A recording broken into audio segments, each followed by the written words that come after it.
¿Sabes qué problemas pueden surgir si solicitas documentos en la embajada de tu país, que está en territorio canadiense? 1. Principio legal en Canadá. Reavailment. La ley canadiense establece que un refugiado pierde su protección si vuelve a aceptar la protección del país del que huyó. Esto se conoce como reavailment, volver a acogerse a la protección del país de origen. Si el gobierno cree que ocurrió, puede iniciar un proceso llamado cessation, cesación del estatus de refugiado. Ese proceso puede llevar a pérdida del estatus de refugiado, pérdida de la residencia permanente, si la obtuvo por refugio, posible deportación. 2. ¿Entrar a la embajada de su país en Canadá es automáticamente un problema? No necesariamente. La ley y guías utilizadas por Canadá indican que no todo contacto con una embajada significa reavailment. Por ejemplo, las directrices citadas en manuales usados por inmigración explican que contactos normales con una misión diplomática, como pedir copias de registros civiles, no necesariamente muestran intención de volver a aceptar protección del país de origen. Ejemplos que normalmente no se consideran automáticamente reavailment: pedir copia de certificado de nacimiento, pedir registros civiles, certificar documentos académicos, trámites administrativos simples. La clave es la intención. 3. ¿Cuándo sí puede volverse un problema?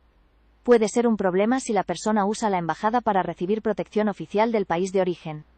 Situaciones que pueden interpretarse como aceptar protección del país: solicitar o renovar el pasaporte nacional, pedir ayuda diplomática del país de origen, usar documentos oficiales del país para viajar, actuar como ciudadano protegido por ese gobierno. Solicitar o renovar el pasaporte del país de origen normalmente se interpreta como restablecer la relación de protección con ese país. 4. ¿Puede pedir documentos civiles en la embajada?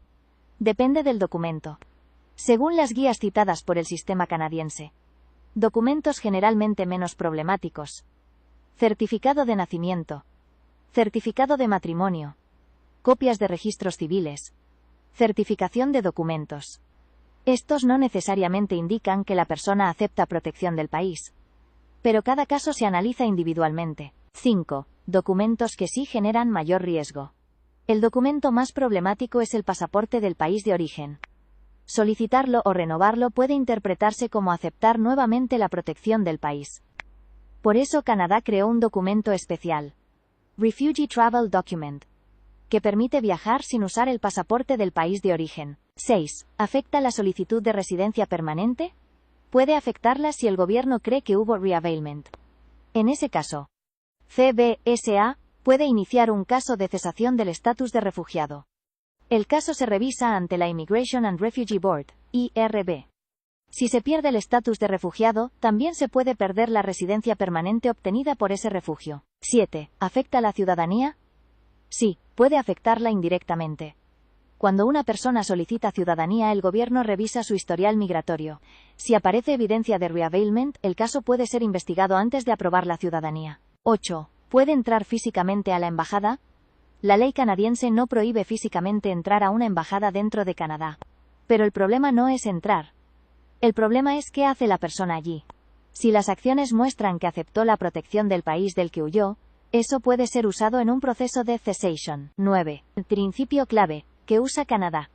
Las autoridades migratorias analizan principalmente el tipo de contacto con la embajada, qué documentos solicitó, para qué propósito, si buscó protección del gobierno del país de origen. Cada caso se evalúa individualmente. 10. Resumen claro. Un refugiado en Canadá sí puede tener contacto limitado con la embajada de su país, pero debe tener cuidado. Generalmente menos riesgoso: pedir copias de registros civiles, certificaciones administrativas. Más riesgoso: renovar pasaporte, pedir protección diplomática, usar documentos del país para viajar. Si el gobierno considera que la persona aceptó nuevamente la protección de su país, puede iniciar un proceso de cesación del estatus de refugiado.